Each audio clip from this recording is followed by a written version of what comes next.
ইমাম ভাতা মুয়াজ্জিম ভাতা দিয়ে একটা জনগোষ্ঠীকে, একটা জাতিকে কোনোদিন এগিয়ে নিয়ে যাওয়া যায় না।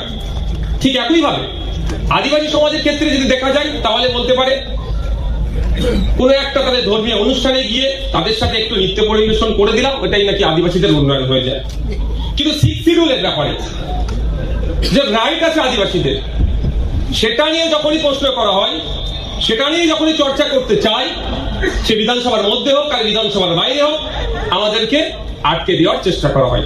তো সিক্স শিডিউল থেকে শুরু করে, মাইনরিটিদের রাইট থেকে শুরু করে, আর্টিকেল 14, আর্টিকেল 15, 25, 26 থেকে সংবিধানের প্রত্যেকটা আর্টিকেল যদি আমরা সুরক্ষিত রাখতে চাই, তাহলে আমাদেরকে কর্তব্য, আমাদের দায়িত্ব নিতে হবে সকলকে, যে ওই সংবিধান পরিচালনার দায়িত্বে কাদেরকে আমরা দেবো। আর এটা ক্ষেত্রে করতে গেলে, যেহেতু আমরা এখানে বিভিন্ন পলিটিক্যাল পার্টির লিডাররা আছি, আমি মনে করি যারা যত বড় পার্টি তাদেরকে তত বিনয়ী হতে হবে, তাদেরকে তত আমাদের মতো ছোট পার্টিকে আঁকড়ে ধরে এই কাজটা করতে হবে।